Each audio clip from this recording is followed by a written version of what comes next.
साथियों नमस्कार, स्वागत अभिनंदन एक बार फिर से आप सभी का मेरे चैनल पर। तो साथियों, हम पढ़ रहे हैं बाबू देवकीनंदन खत्री द्वारा रचित रहस्य और रोमांच से भरपूर एक जादुई कहानी चंद्रकांता संतति। और आज हम पढ़ेंगे इसी कहानी की बुक नंबर 2 के 7वें भाग का दूसरा बयान। तो आइए साथियों, शुरू करते हैं, मज़ा लेते हैं इस जादुई कहानी का। हरनाम सिंह ने गनीमत समझी और बिहारी सिंह का हाथ पकड़ घर की तरफ अर्थात माया रानी के महल की तरफ ले चला। मगर भारे तेज सिंह, पागल बनके क्या काम निकाला है। अब ये चाहे 200 दफ़े चूके मगर किसी भी की मजाल नहीं कि शक करें। बिहारी सिंह को माया रानी बहुत चाहती थी, क्योंकि इसकी अय्यारी खूब बड़ी चढ़ी थी। इसलिए हरनाम सिंह उसे ऐसी अवस्था में छोड़कर अकेला जा भी नहीं सकता था। मज़ा तो उस समय होगा जब नकली बिहारी सिंह माया रानी के सामने होंगे और भूत की सूरत बने असली बिहारी सिंह भी पहुंचेंगे। बिहारी सिंह को साथ लिए हरनाम सिंह जमनिया की तरफ रवाना हुआ। माया रानी वास्तव में जमनिया की रानी थी। इसके बाप दादे भी इस जगह हुकूमत कर गए थे। जमनिया के सामने गंगा के किनारे से कुछ दूर हटकर एक बहुत ही खुशनुमा और लंबा चौड़ा बाग था, जिसे वहाँ वाले खास बाग के नाम से पुकारते थे। इस बाग में राजा अथवा राज्य कर्मचारियों के सिवाय कोई दूसरा आदमी जाने नहीं पाता था। इस बाग के बारे में तरह तरह की गप्पें लोग उड़ाया करते थे, मगर असल भेद यहाँ का किसी को मालूम नहीं था। इस बाग के गुप्त भेदों को राज खानदान और दीवान तथा अय्यारों के सिवाय कोई गैर आदमी नहीं जानता था और न कोई जानने की कोशिश कर सकता था। यदि कोई गैर आदमी इस बाग में पाया जाता तो तुरंत मार डाला जाता था, और ये कायदा बहुत पुराने ज़माने से चला आ रहा था। जमनिया में जिस किले के अंदर माया रानी रहती थी, उसमें से गंगा के नीचे नीचे एक सुरंग भी इस बाग तक गई थी, और इसी राह से माया रानी वहाँ आती जाती थी। इस सबब से माया रानी का इस बाग में आना या यहाँ से जाना खास आदमियों के सिवाय किसी गैर को नहीं मालूम होता था। किले और इस बाग का खुलासा हाल पाठकों को स्वयं मालूम हो जाएगा। इस जगह विशेष लिखने की कोई आवश्यकता नहीं। हाँ, इस जगह इतना लिखना देना मुनासिब मालूम होता है कि राम भोली के आशिक नानक तथा कमला ने इसी बाग में माया रानी का दरबार देखा था। जमनिया पहुंचने तक बिहारी सिंह ने अपने पागलपन से हरनाम सिंह को बहुत ही तंग किया और साबित कर दिया कि पढ़ा लिखा आदमी किस ढंग का पागल है। यदि माया रानी का डर नहीं होता तो हरनाम सिंह अपने साथी को बेशक छोड़ देता और हजार खराबी के साथ घर ले जाने की तकलीफ न उठाता। कई दिन के बाद बिहारी सिंह को साथ लिए हुए हरनाम सिंह जमनिया के किले में पहुंच गया। उस समय पैर भर रात जा चुकी थी और किले के अंदर पहुंचने पर मालूम हुआ कि इस समय माया रानी बाग में है। लाचार बिहारी सिंह को साथ लिए हुए हरनाम सिंह को उस बाग में जाना पड़ा, और इसलिए बिहारी सिंह यानी तेज सिंह ने किले और सुरंग का रास्ता भी बखूबी देख लिया। सुरंग के अंदर 10-15 कदम जाने के बाद बिहारी सिंह ने हरनाम सिंह से कहा, बिहारी सुनो जी, इस सुरंग के अंदर सैकड़ों दफ़े हम आ चुके और आज भी तुम्हारे मुल्हाई जैसे चले आए, मगर आज के बाद फिर कभी यहाँ लाओगे तो मैं तुम्हें कच्चा ही खा जाऊँगा और इस सुरंग को भी बर्बाद कर दूँगा। अच्छा, यह बताओ कि मुझे लिए कहाँ जाते हो? हरनाम, माया रानी के पास। बिहारी, तब तो मैं नहीं जाऊँगा, क्योंकि मैं सुन चुका हूँ कि माया रानी आजकल आदमियों को खाया करती है। तुम भी तो कल 3 गधेइयों को खा चुके हो। माया रानी के सामने चलो तो सही, देखो मैं तुम्हें कैसे छकाता हूँ। ही बच्चा, तुम्हें छकाने से क्या होगा? माया रानी को छकाऊँ तो कुछ मज़ा मिले। भज मन रामचरण सुखदाई भजन गाता है। बड़ी मुश्किल से सुरंग ख़त्म की और बाग में पहुँचे। उस सुरंग का दूसरा सिरा बाग में एक कोठरी के अंदर निकलता था। जिस समय वे दोनों कोठरी के बाहर हुए तो उस दालान में पहुँचे जिसमें माया रानी का दरबार होता था। इस समय माया रानी उस दालान में थी, मगर दरबार का सामान वहाँ कुछ नहीं था। केवल अपनी बहन और सखी सहेलियों के साथ बैठी दिल बहला रही थी। माया रानी पर निगाह पड़ते ही उसकी पोशाक और गंभीर भाव ने बिहारी सिंह यानी तेज सिंह को निश्चय करा दिया कि यहाँ की मालिक यही है। हरनाम सिंह और बिहारी सिंह को देखकर माया रानी को एक प्रकार की खुशी हुई और उसने बिहारी सिंह की तरफ देख करके पूछा, कहो क्या हाल है? बिहारी, रात अंधेरी है, पानी खूब बरस रहा है, काई फट गई, दुश्मन ने सिर निकाला, चोर ने घेर लिया, भूख के मारे पेट फूल गया, 3 दिन से भूखा हूँ, कल का खाना अभी तक हजम नहीं हुआ, मुझ पर बड़े अंधेर का पत्थर आ टूटा, बचाओ बचाओ। बिहारी सिंह के बेतुके जवाब से माया रानी घबरा गई। सोचने लगी कि इसको क्या हो गया। जो बेमतलब की बात बक गया। आखिर हरनाम सिंह की तरफ देखकर पूछा, बिहारी क्या कह गया, मेरी समझ में नहीं आया। बिहारी, आहा हा, क्या बात है, तुमने मारा, हाथ पसारा, छुरा लगाया, खंजर खाया, शेर लड़ाया, गीदड़ जाया, राम लिखाया नहीं मिठाया, फांस लगाया आप चुभाया, ताड़ खुजाया, खून बहाया, समझ खिलाड़ी, बूझ मेरे लल्लू, हा हा हा, भला समझो तो। माया रानी और भी घबराई, बिहारी सिंह का मुँह देखने लगी। हरनाम सिंह माया रानी के पास गया और धीरे से बोला, इस समय मुझे दुख के साथ कहना पड़ता है कि बेचारा बिहारी सिंह पागल हो गया है, मगर ऐसा पागल नहीं कि हथकड़ी बेड़ी की ज़रूरत पड़े, क्योंकि किसी को दुख नहीं देता, केवल बकता बहुत है और अपने पराये का होश नहीं है। कभी बहुत अच्छी तरह भी बातें करता है। मालूम होता है कि बीरेंद्र सिंह के किसी अय्यार ने धोखा देकर इसे कुछ खिला दिया। माया, तुम्हारा और इसका साथ क्यों कर छूटा और क्या हुआ, कुछ कहो तो हाल मालूम हो। हरनाम, पहले इसके लिए कुछ बंदोबस्त कर दीजिए, फिर सब हाल कहूँगा। वैद्य जी को बुलाकर जहाँ तक जल्द हो इसका इलाज कराना चाहिए।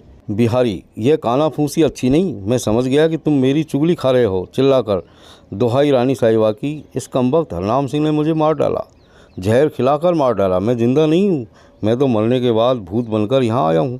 तुम्हारी कसम खाकर कहता हूँ, मैं अब वे बिहारी सिंह नहीं हूँ, मैं कोई दूसरा ही हूँ। हाय हाय, बड़ा गजब हुआ। या ईश्वर उन लोगों से तू ही समझियो जो भले आदमियों को पकड़कर पिंजरे में बंद किया करते हैं। माया, अफसोस, इस बेचारे की क्या दशा हो गई। मगर हरनाम सिंह, ये तो तुम्हारा ही नाम लेता है, कहता है हरनाम सिंह ने जहर खिला दिया। हरनाम, इस समय मैं इसकी बातों से रंज नहीं हो सकता, क्योंकि इस बेचारे की अवस्था ही दूसरी हो रही है। माया, इसकी फिक्र जल्द करना चाहिए, तुम जाओ वैद्य जी को बुला लाओ। हरनाम, बहुत अच्छा। माया बिहारी से, तुम मेरे पास आकर बैठो, कहो तुम्हारा मिजाज कैसा है। बिहारी माया रानी के पास बैठकर, मिजाज है, बहुत है, अच्छा है। क्यों अच्छा है, सो ठीक है। माया, क्या तुम्हें मालूम है कि तुम कौन हो।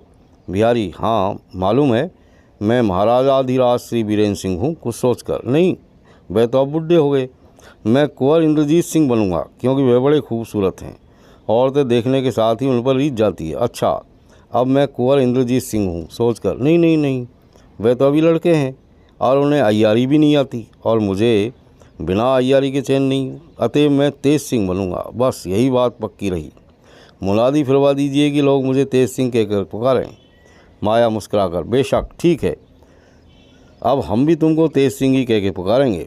बिहारी, ऐसा ही उचित है। जो मज़ा दिन भर भूखे रहने में है वह मज़ा आपकी नौकरी में है, जो मज़ा डूब मरने में है वह मज़ा आपका काम करने में है। माया, सो क्यों। बिहारी, इतना दुख भोगा, लड़े झगड़े, सिर के बाल नोच डाले, सब कुछ किया, मगर अभी तक आँख से अच्छी तरह नहीं देखा।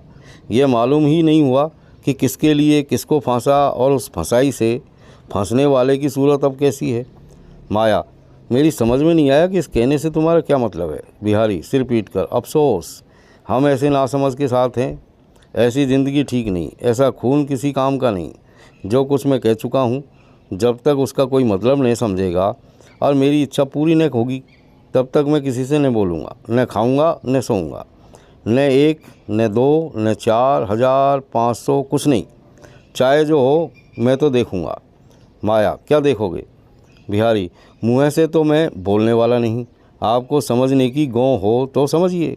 माया, भला कुछ कहो भी तो सही। बिहारी, समझ जाइए।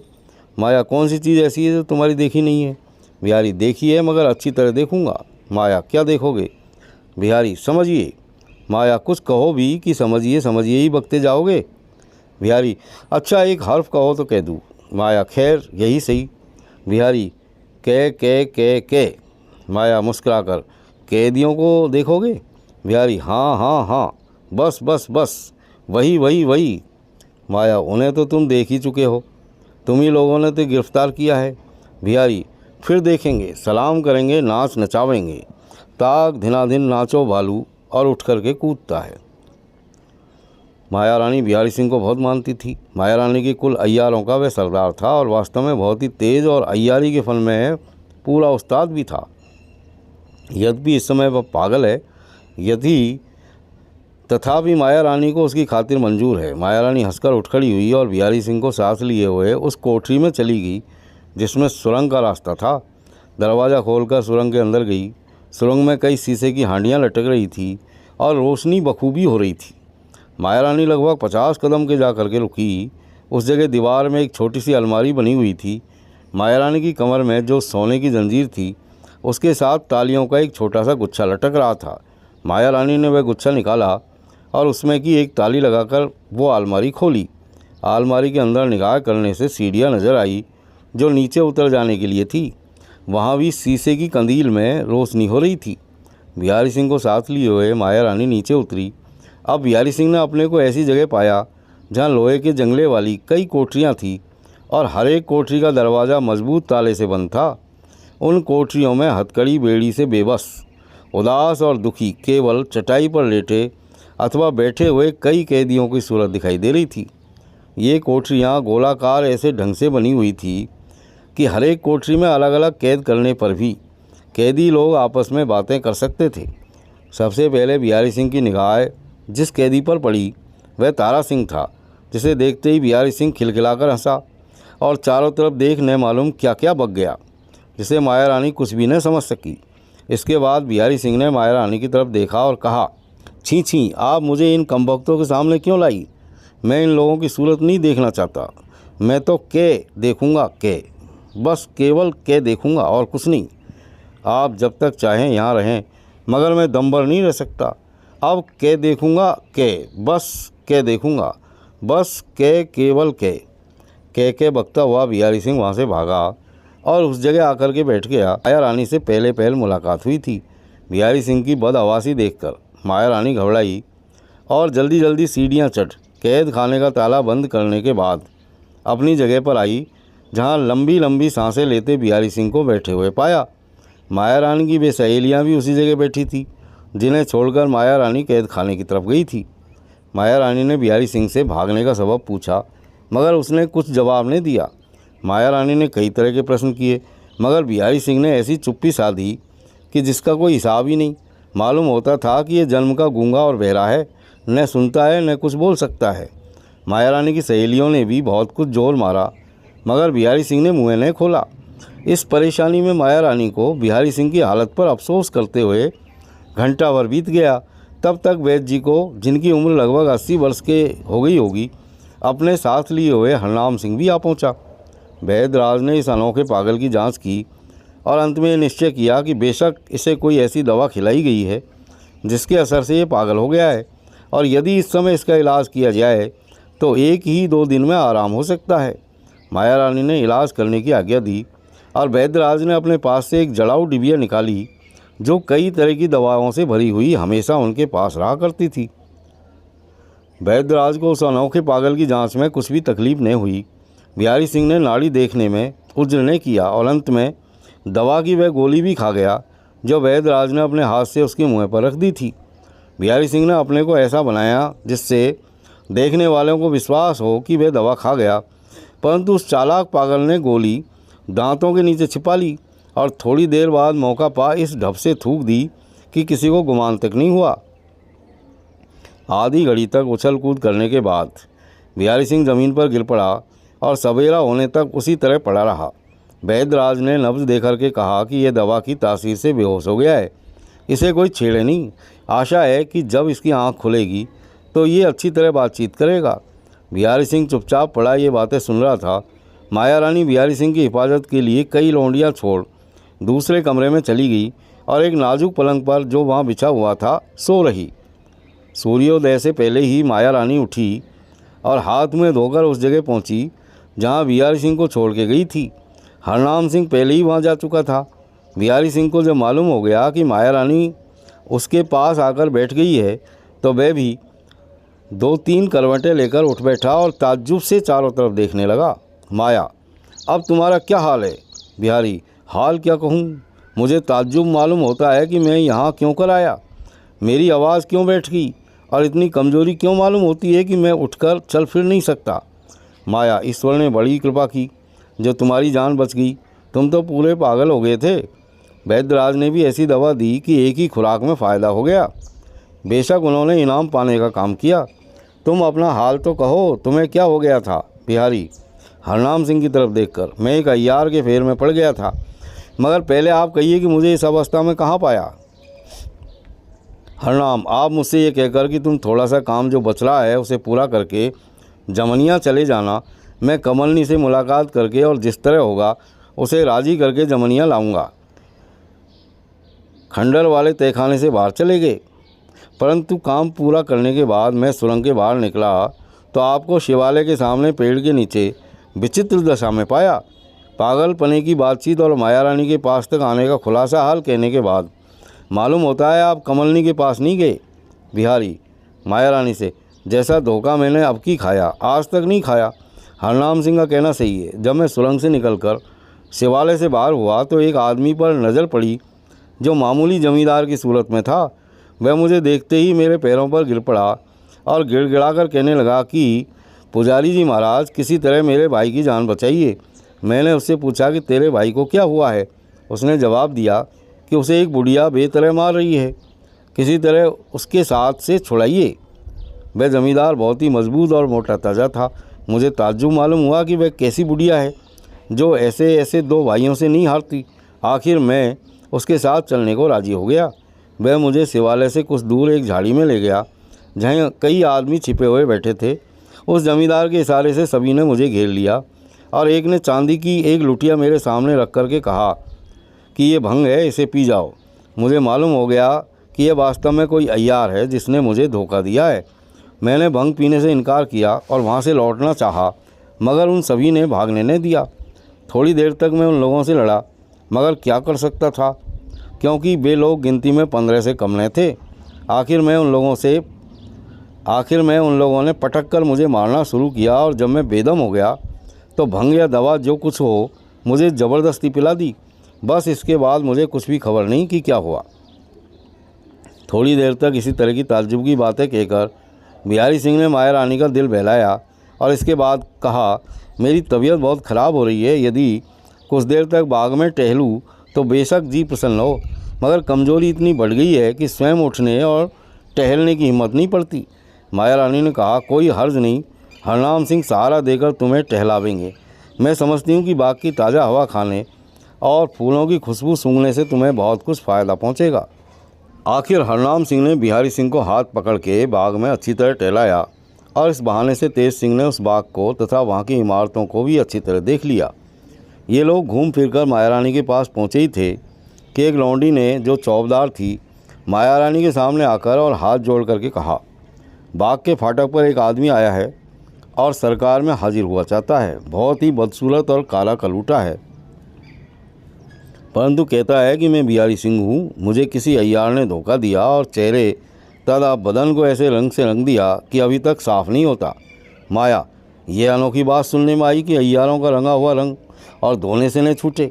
कोई रंग पक्का ज़रूर होता है, मगर उसे भी अय्यार लोग छुड़ा सकते हैं। हंसकर, बिहारी सिंह ऐसा बेवकूफ़ नहीं है कि वह अपने चेहरे का रंग न छुड़ा सके। बिहारी, रहिए, मुझे शक पड़ता है कि शायद ये वही आदमी हो जिसने मुझे धोखा दिया, बल्कि ऐसा कहना चाहिए कि मेरे साथ ज़बरदस्ती की।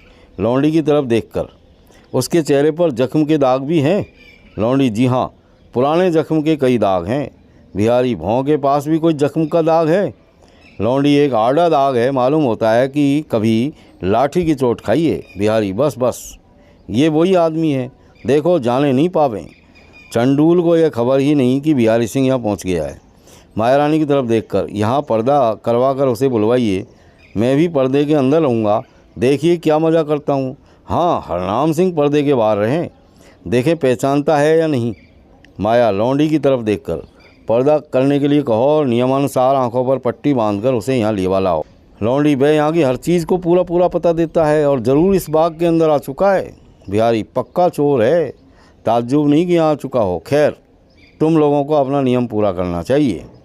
हुक्म पाते ही लौंडियों ने पर्दे का इंतजाम कर दिया और वह लौंडी जिसने बिहारी सिंह के आने की खबर दी थी, इसलिए फाटक की तरफ रवाना हुई कि नियमानुसार आंखों पर पट्टी बांधकर बिहारी सिंह को बाग के अंदर ले आवें और माया रानी के सामने हाजिर करें।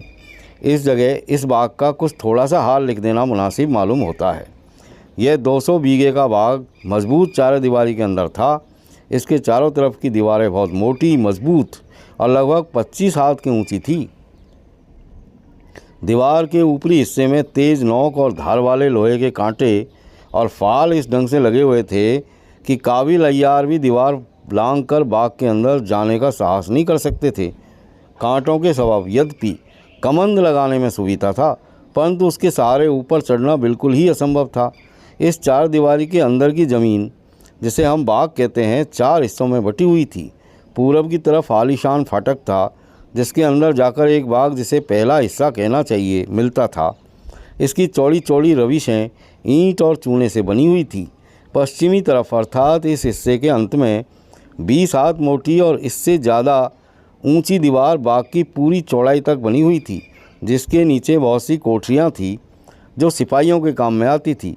उस दीवार के ऊपर चढ़ने के लिए खूबसूरत सीढ़ियाँ थीं, जिन पर जाने से बाग का दूसरा हिस्सा दिखाई देता था, और इन्हीं सीढ़ियों की राह दीवार के नीचे उतरकर उस हिस्से में जाना पड़ता था। सिवाय इसके और कोई दूसरा रास्ता उस बाग में, जिसे हम दूसरा हिस्सा कहते हैं, जाने के लिए नहीं था।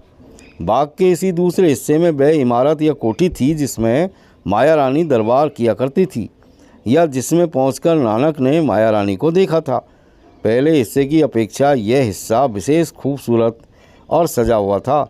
बाग के तीसरे हिस्से में जाने का रास्ता उसी मकान के अंदर से था जिसमें माया रानी रहा करती थी। बाग के तीसरे हिस्से का हाल लिखना जरा मुश्किल है, तथापि इमारत के बारे में इतना कह सकते हैं कि इस तीसरे हिस्से के बीचों बीच में एक बहुत ऊंचा बुर्ज था, और उस बुर्ज के चारों तरफ कई मकान थे, जिनके दालानों, कोठरियों, कमरों और बारहदरियों तथा तहखानों का हाल इस जगह लिखना कठिन है, क्योंकि उन सभी का तिलिस्मी बातों से विशेष संबंध है। हाँ, इतना कह सकते हैं कि उसी बुर्ज में से बाग के चौथे हिस्से में जाने का रास्ता था, मगर इस बाग के चौथे हिस्से में क्या क्या है, उसका हाल लिखते कलेजा कांपता है। इस जगह हम उसका जिक्र करना मुनासिब नहीं समझते। आगे जाकर किसी मौके पर वह हाल लिखा जाएगा। जब वह लौंडी असली बिहारी सिंह को, जो बाग के फाटक पर आया था, लेने चली गई, तो नकली बिहारी सिंह अर्थात तेज सिंह ने माया रानी से कहा, इसे ईश्वर की कृपा ही कहनी चाहिए कि वह शैतान अय्यार, जिसने मेरे साथ ज़बरदस्ती की और ऐसी दवा खिलाई जिसके असर से मैं पागल ही हो गया था, घर बैठे फंदे में आ गया। माया ठीक है, मगर देखना चाहिए यहाँ पहुंचकर क्या रंग लाता है। बिहारी, जिस समय वे यहाँ पहुँचे, सबके पहले हथकड़ी और बेड़ी उसके नज़र करनी चाहिए, जिसमें मुझे देखकर भागने का उद्योग नहीं करे। माया, जो मुनासिब हो करो, मगर मुझे ये आश्चर्य ज़रूर होता है कि वह अय्यार जो तुम्हारे साथ बुरा बर्ताव कर ही चुका और तुम्हें पागल बनाकर छोड़ ही चुका था, तो बिना अपनी सूरत बदले यहाँ क्यों चला आया। अय्यारों से ऐसी भूल नहीं होनी चाहिए। उसे मुनासिब था कि तुम्हारी या मेरे किसी और आदमी की सूरत बना करके आता। बिहारी, ठीक, मगर जो कुछ उसने किया वह भी उचित ही किया।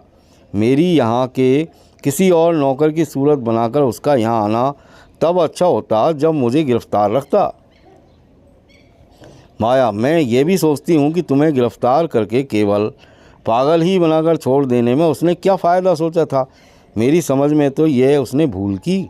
इतना कहकर माया रानी ने टटोलने की नीयत से नकली बिहारी सिंह अर्थात तेज सिंह पर एक तेज़ निगाह डाली।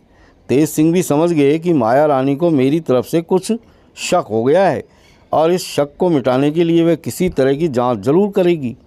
तथापि इस समय बिहारी सिंह यानी तेज सिंह ने ऐसा गंभीर भाव धारण किया कि माया रानी का शक बढ़ने नहीं पाया। थोड़ी देर तक इधर उधर की बातें होती रही, और इसके बाद लौंडी असली बिहारी सिंह को लेकर के आ पहुंची। अज्ञानुसार असली बिहारी सिंह पर्दे के बाहर बिठाया गया। अभी तक उसकी आंखों पर पट्टी बंधी हुई थी। असली बिहारी सिंह की आंखों से पट्टी खोली गई और उसने चारों तरफ अच्छी तरह निगाहें दौड़ाने के बाद कहा, बड़ी खुशी की बात है कि मैं जीता जागता अपने घर में आ पहुंचा। हाथ का इशारा करके मैं इस बाग को और अपने साथियों को खुशी की निगाह से देखता हूँ।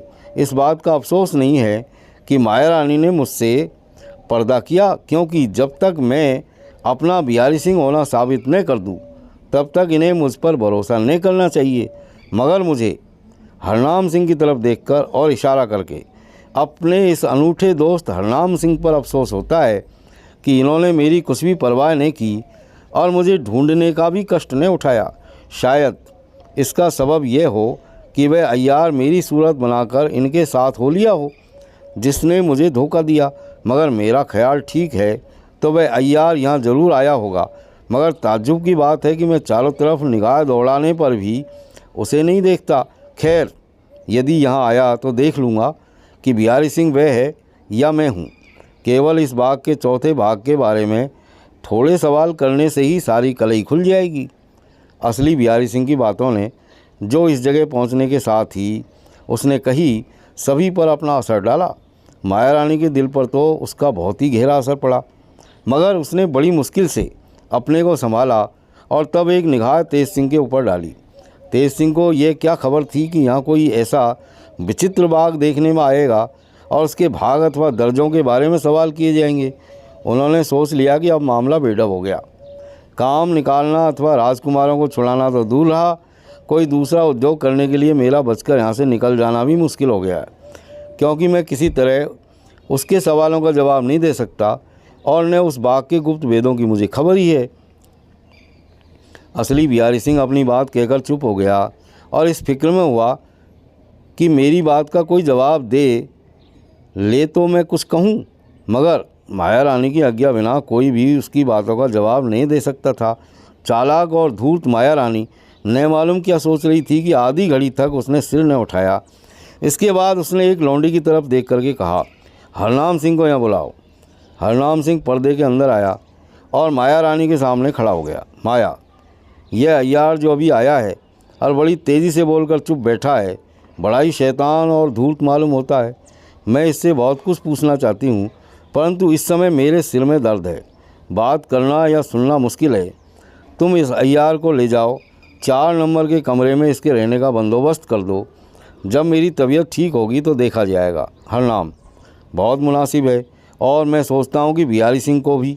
माया, हाँ, बिहारी सिंह भी 2-4 दिन इसी बाग में रहे तो ठीक है, क्योंकि ये इस समय बहुत ही कमज़ोर और सुस्त हो रहे हैं। यहाँ की आबो हवा से 2-3 दिन में ये ठीक हो जाएंगे। इनके लिए बाग के तीसरे हिस्से का 2 नंबर वाला कमरा ठीक है, जिसमें तुम रहा करते हो। हरनाम, मैं सोचता हूँ कि पहले बिहारी सिंह का बंदोबस्त कर लूँ, तब शैतान अय्यार की फ़िक्र करूँ। माया, हाँ, ऐसा ही होना चाहिए। हरनाम नकली बिहारी सिंह अर्थात तेज सिंह की तरफ देखकर, चलिए उठिए। यद्यपि तेज सिंह को विश्वास हो गया कि अब बचाव की सूरत मुश्किल है, तथापि उन्होंने हिम्मत न हारी और अपनी कार्रवाई सोचने से बाज न आए। इस समय चुपचाप हरनाम सिंह के साथ चले जाना ही उन्होंने मुनासिब जाना। तेज सिंह को साथ लेकर हरनाम सिंह उस कोठरी में पहुंचा जिसमें सुरंग का रास्ता था। इस कोठरी में दीवार के साथ लगी हुई छोटी छोटी कई अलमारियां थीं। हरनाम सिंह ने उनमें से एक अलमारी खोली। मालूम हुआ कि यह दूसरी कोठरी में जाने का दरवाज़ा है। हरनाम सिंह और तेज सिंह दूसरी कोठरी में गए। यह कोठरी बिल्कुल अंधेरी थी, अस्तु तेज सिंह को मालूम नहीं हुआ कि ये कितनी लंबी और चौड़ी है। 10-12 कदम आगे बढ़कर हरनाम सिंह ने तेज सिंह की कलाई पकड़ी और कहा, बैठ जाइए। यहाँ की ज़मीन कुछ हिलती हुई मालूम हुई और इसके बाद इस तरह की आवाज़ आई जिससे तेज सिंह ने समझा कि हरनाम सिंह ने किसी कल या पुर्जे को छेड़ा है। वह ज़मीन का टुकड़ा जिस पर दोनों अय्यार बैठे थे यकायक नीचे की तरफ धंसने लगा और थोड़ी देर के बाद किसी दूसरी ज़मीन पर पहुंचकर ठहर गया। हरनाम सिंह ने हाथ पकड़ तेज सिंह को उठाया और 10 कदम आगे बढ़कर हाथ छोड़ दिया। इसके बाद फिर घड़घड़ाहट की आवाज़ आई जिससे तेज सिंह ने समझ लिया कि वह ज़मीन का टुकड़ा जो नीचे उतर आया था फिर ऊपर की तरफ चढ़ गया था। यहाँ तेज सिंह को सामने की तरफ कुछ उजाला मालूम हुआ। ये उसी तरफ मढ़े, मगर अपने साथ हरनाम सिंह के आने की आड़ न पाकर उन्होंने हरनाम सिंह को पुकारा पर कुछ जवाब नहीं मिला। अब तेज सिंह को विश्वास हो गया कि हरनाम सिंह मुझे इस जगह कैद करके चलता बना। लाचार वे उसी तरफ रवाना हुए जिधर कुछ उजाला मालूम होता था। लगभग 50 कदम जाने के बाद दरवाज़ा मिला और उसके पार होने पर तेज सिंह ने अपने को एक बाग में पाया। यह बाग भी हरा भरा था और मालूम होता था कि इसकी रविशों पर भी अभी छिड़काव किया गया है, मगर माली या किसी दूसरे आदमी का नाम भी नहीं था। इस बाग में बनिस्पत फूलों के मेवों के पेड़ बहुत ज़्यादा थे और एक छोटी सी नहर भी जारी थी जिसका पानी मोती की तरह साफ़ था। सतह की कंकड़ियाँ भी साफ दिखाई देती थी। बाग के बीचों बीच में एक ऊंचा बुर्ज था और उसके चारों तरफ कई मकान, कमरे और दालान इत्यादि थे, जैसा कि हम ऊपर लिखाए हैं। तेज सिंह सुस्त और उदास होकर नहर के किनारे बैठ गए। और न मालूम क्या क्या सोचने लगे। और चाहे जो कुछ भी हो, मगर अब तेज सिंह इस योग न रहे कि अपने को बिहारी सिंह कहें। उनकी बची बचाई कलाई भी हरनाम सिंह के साथ इस बाग में आने से खुल गई। क्या बिहारी सिंह तेज सिंह की तरह चुपचाप हरनाम सिंह के साथ अनजान आदमियों की तरह चला आता? क्या माया रानी अथवा उसका कोई अय्यार अब तेज सिंह को बिहारी सिंह समझ सकता है? कभी नहीं, कभी नहीं। इन सब बातों को तेज सिंह भी बखूबी समझ सकते थे और उन्हें विश्वास हो गया कि अब हम कैद कर लिए गए हैं। थोड़ी देर बाद यहाँ के मकानों को घूम घूम कर देखने के लिए तेज सिंह उठे, मगर सिवाय एक कमरे के जिसके दरवाजे पर मोटे अक्षर में 2 का अंक लिखा हुआ था, बाकी सब कमरे और मकान बंद पाए। 2 का नंबर देखते ही तेज सिंह को ध्यान आया कि महारानी ने इसी कमरे में मुझे रखने का हुक्म दिया है। उस कमरे में एक दरवाज़ा और छोटी छोटी कई खिड़कियां थी। अंदर फर्श बिछा हुआ और कई तकिए भी मौजूद थे। तेज सिंह को भूख लगी हुई थी। बाग में मेवों की कमी नहीं थी। उन्हीं से पेट भरा और नहर का पानी पीकर उसी 2 नंबर वाले कमरे को अपना मकान या कैद खाना समझा। तो साथियों, अब ये बयान नंबर 2 यहाँ पर पूरा होता है और बयान नंबर 3 के साथ फिर हाजिर होता हूँ अगले वीडियो में। तब तक के लिए have a nice time. Thank you very much for watching.